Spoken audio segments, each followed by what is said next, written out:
I don't have time really to do justice to all the other issues. So I'd like, if I may, to deal with the first question that was raised. You see, Michael and I have very many things in common. And one of them is a love of the city of Nablus in Palestine. He moved mountains to get 18 people in Preston to support my city of Dundee with Nablus. 27 years ago, I had the advantage of being in command of the majority of the council that Michael did not have.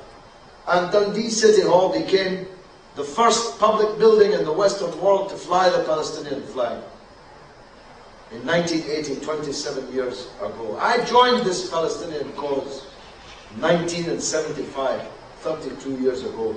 It seems like another lifetime. And I did so because of all the many injustices there are in the world, of all the many crimes that our country has committed in the world, in our time as empire, an empire on which the sun never set.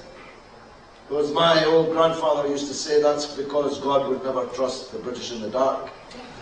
Couldn't afford to let the sun set upon it. Palestine was the one that stood out most for me, because it was the only one in which we, our country, promised somebody else's country. And that led, you know, we hear a lot of talk about Iran wiping people off the face of the earth, off the map. There's only one country being wiped off the map, and it's Palestine. Go and check your atlas and see.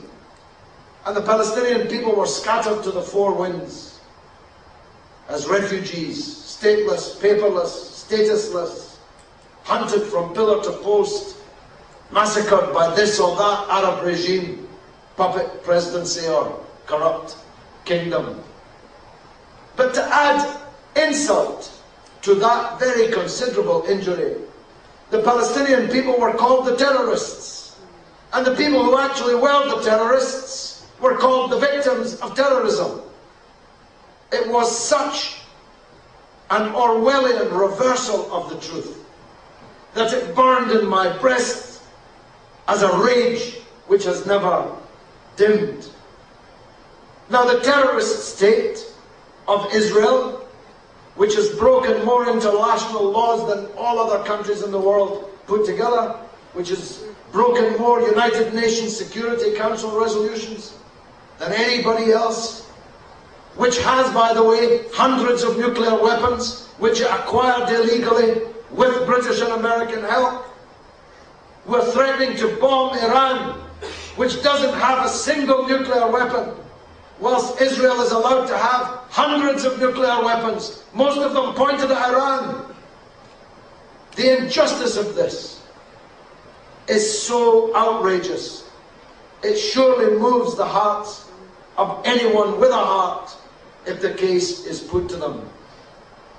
You know, Israel has never been sanctioned, never been attacked, never been threatened with war by Britain or America. The only sanction, I say, Israel's ever had to face is to be forced to participate in the Eurovision Song Contest every year. It's punishment, I know, but it hardly fits the crime. So I agree with the first question. Palestine must be the first banner in our international platform. Not just because of the scale of the injustice, but because of the absolute authorship of that injustice of our own country here in Britain, in the building in which I have sat for nearly 21 years. This deed was done. This crime was committed. Everybody should be boycotting Israeli products. Not just because Israel is a rogue state, but because they're probably not Israeli products at all. They're probably grown on stolen land, using stolen water, stolen from the Palestinian people themselves. I had the ignominious, I say this to the Muslims here, the ignominious fate during Ramadan to be going around Muslim-owned shops, pointing out to them that they were selling dates from Israel to the faithful people to break their fast. Dates which had Palestinian blood on them. So we must start with the Muslim shopkeepers, and the rest of the shops must be picketed. People must organize behind the Palestinian Solidarity banner to do positive things for the Palestinians, like twinning. You don't have to be in command of a local authority to twin. Your school can twin with a Palestinian school, your hospital, your union, your church, your mosque. Believe me, a little from here goes a long way.